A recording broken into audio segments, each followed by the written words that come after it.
Cerita ini dialamin sama salah satu orang yang bekerja di kantor redaksi koran di Jogja. Oke. Kita sebut aja nama orang ini Rudy ya.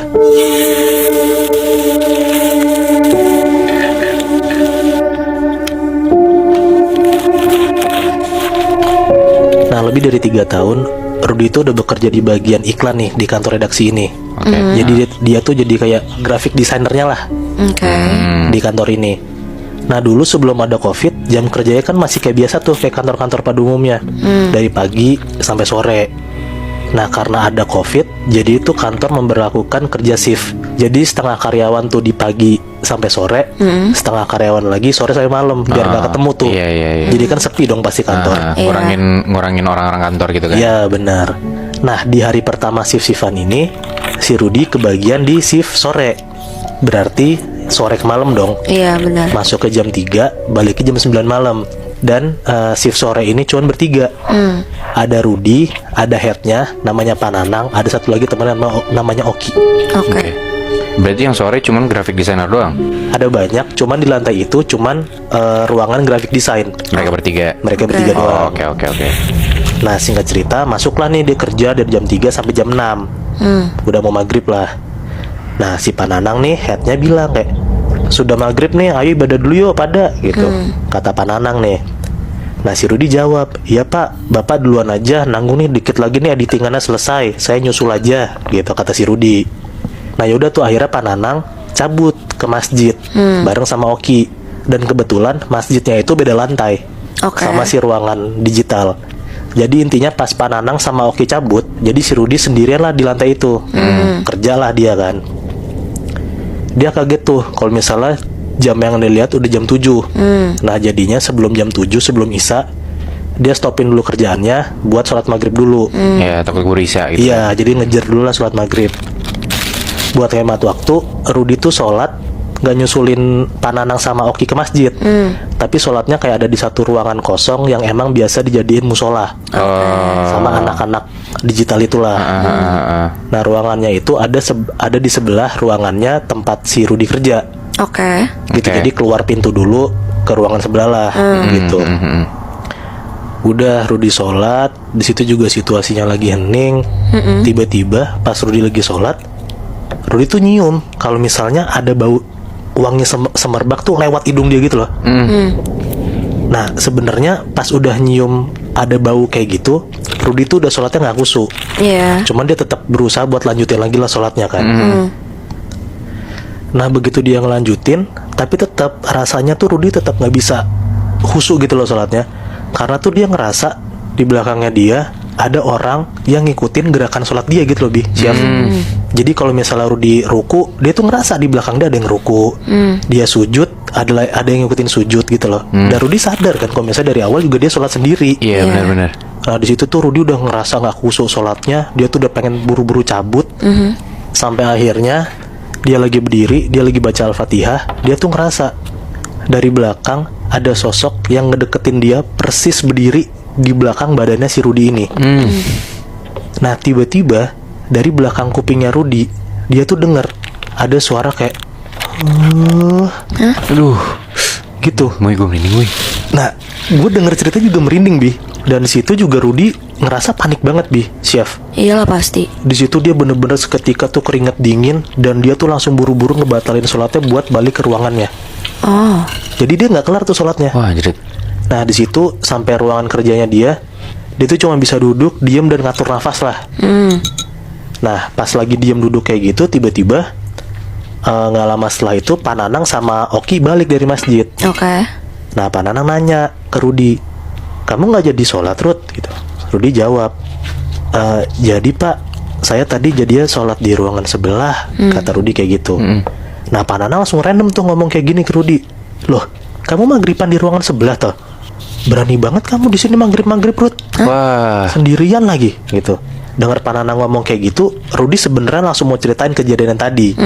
Cuman dia takut karena kalau misalnya dia cerita pasti bakal kebayang-bayang. Jadi ya udah dipendam sendiri aja lah. Singkat cerita, setelah jam kerja selesai, udah tuh jam 9 kan, waktunya pulang tuh mereka bertiga. Di situ Pananang minta tolong sama Rudy buat ngunciin semua ruangan-ruangan lantainya Dan kalau udah matiin semua lampunya. Ya Rudy mau nggak mau mengiyakan dong, karena kan disuruh sama headnya gitu, nggak mungkin nolak kan. Akhirnya di jam 9 itu Pak Nanang sama Oki pulang, dan di lantai itu nyisain Rudy doang. Sendiri berarti ya? Sendirian berarti. Nah udah tuh dia ngunci ruangan-ruangannya, lampu-lampu ruangan juga dimatiin, sampai nyisa ada satu lampu yang belum dimatiin, yaitu lampu master lantai itu.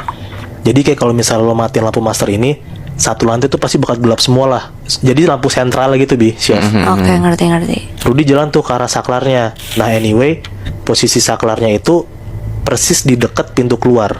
Oke. Jadi kalau misalnya lo berdiri di depan lampu saklar itu, lo nengok ke kiri, pasti tuh lo bakal bisa ngeliat satu ruangan yang isinya kosong gitu.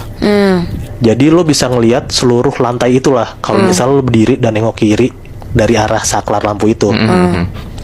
Nah udahlah, akhirnya Rudy matiin lampu utamanya. Nah di situ langsung bener-bener gelap dong lantainya kan, karena kan udah Rudy matiin kan. Ya. Nah pas dari gelapnya lantai itu, dari ekor matanya Rudy, dari arah kiri, Rudy tuh ngerasa kayak ada yang gerak-gerak gitu Bi, Chef. Sontak Rudy nengok nih ke arah kiri.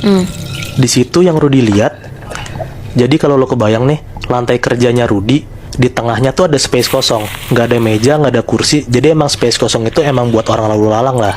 Nah di tempat yang biasa kosong itu, Rudy ngeliat ada bayangan tinggi yang bener-bener diem aja gitu di tengah-tengah ruangan itu. Yang kosong itu berarti Yang ya? kosong itu. Nah Rudy mau make sure lah ada apaan kan. Dia hidupin lagi tuh lampu masternya. Pas begitu dia ngidupin lampu masternya, bayangan yang Rudy lihat di tengah itu hilang. Jadi space kosong lagi. Jadi space kosong lagi. Nggak ada apa-apa lagi? Nggak ada apa-apa lagi Bi, Chef. Udah nih, pas Rudy mati lampu lagi, nongol lagi itu bayangan. Bayangan tinggi itu nongol lagi, tepat di tempat pertama Rudy lihat. Di tengah-tengah space kosong itu. Nah begitu Rudy perhatiin, Rudy tuh ngelihat pakai mata kepala dia sendiri, kalau misalnya bayangan tinggi itu tiba-tiba menggeliat kayak gerak-gerak sendiri gitu. Aduh. Nah terus tiba-tiba bayangan tinggi itu muter ke arah kanan. Dan dari posisi itu tiba-tiba bayangan tinggi itu loncat-loncat pelan-pelan ke arah kanan. Kayak tek tek tek tek gitu. Nah di situ Rudy tahu lah sebenarnya apa yang Rudy lihat. Jadi bayangan tinggi itu adalah pocong. Aduh anjing. Di situ tuh Rudy ketakutan, dia buru-buru cabut, dia ngunci pintu, langsung turun tuh dia ke lift, langsung pulang lah dia. Udah tuh kebesokan harinya, Rudy dapat lagi shift sore. Aduh. Nah Rudy langsung buru-buru nyamperin Pak Nanang, headnya, buat ngobrol tuh berdua. Rudy bilang lah kalau misalnya Rudy nggak mau lagi ditempatin di shift sore. Nah pas ditanya kenapa sama Pak Nanang, Rudy jelasin lah apa yang udah dialamin kemarin kan ke Pak Nanang.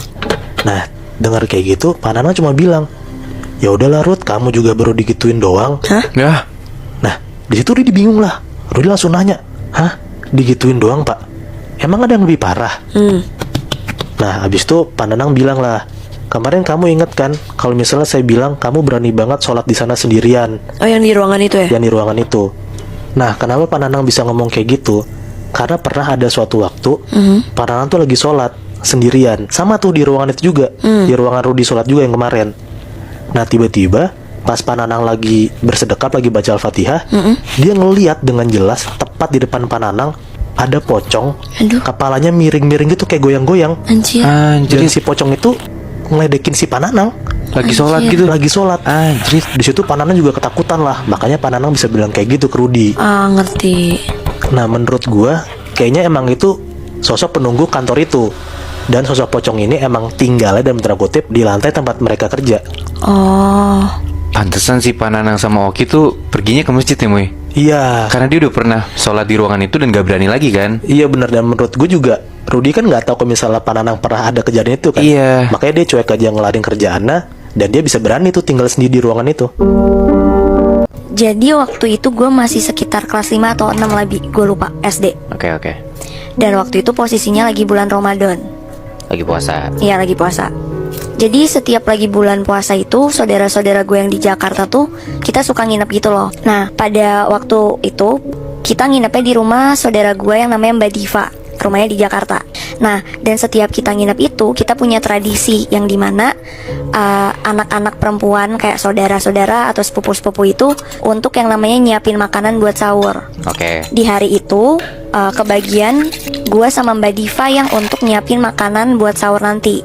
Jadi gue sama Mbak Diva itu nyiapin buat 3 keluarga. Makanan tuh buat 3 keluarga. 3 keluarga dengan total 10 orang. Waktu itu sekitar jam 2:30-an lah gue sama Mbak Diva tuh udah bangun. Setelah nyiapin makanan buat sahur, ya sekitar jam 3-an gitulah.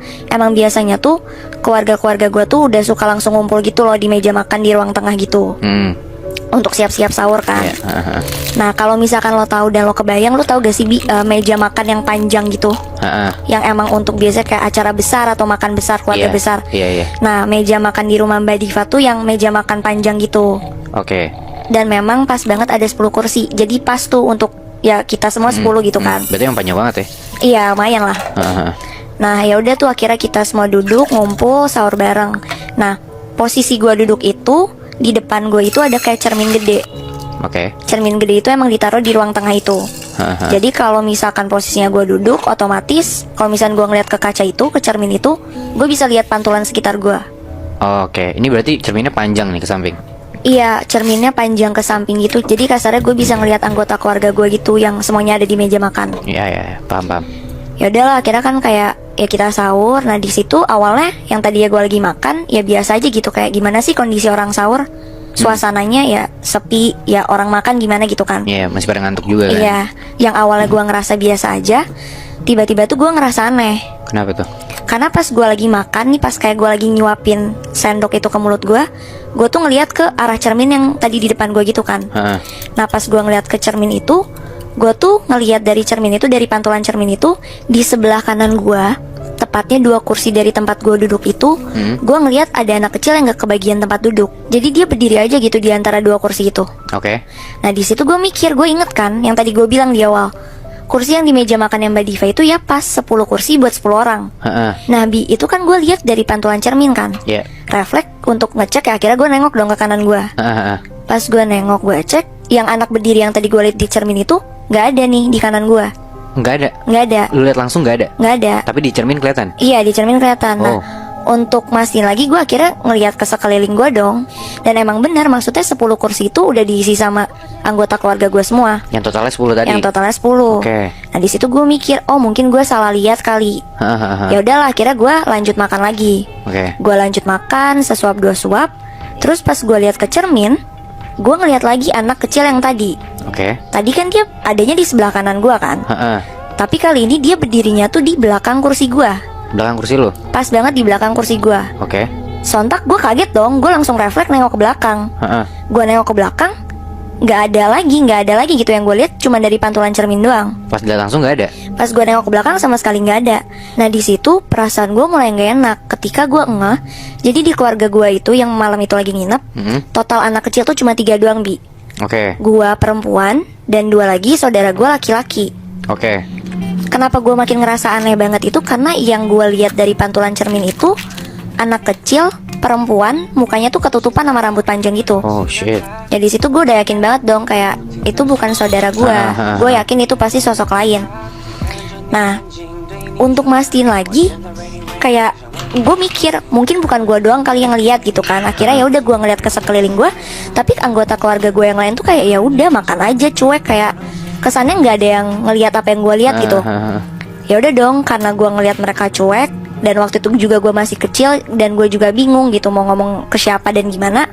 Akhirnya gue memutuskan untuk pendem sendiri aja. Jadi gue nggak bilang ke siapa-siapa tuh. Selesai sahur ya udahlah, intinya singkat cerita, emang keluarga gue punya tradisi untuk sholat subuh bareng-bareng kan. Setelah sahur kita naruh piring ke dapur, siap-siap untuk sholat subuh, untuk ngambil air wudhu kan. Nah, habis makan gue itu ke kamar mandinya Mbak Diva. Nah, di kamar mandinya Mbak Diva itu ya gue mandi kan, gue mandi bersih-bersih, habis itu sekalian juga buat wudhu. Nah, emang dari kecil itu gue udah dibiasain skincare, tapi skincare-nya nggak yang kayak zaman sekarang yang ribet serum gitu-gitu. Ya sekedar gue cuman pakai pelembab doang lah. Jadi habis mandi, habis ambil air wudhu, gue ke wastafel untuk skincarean. Jadi wastafelnya tuh emang masih di dalam kamar mandinya Mbak Diva, Bi.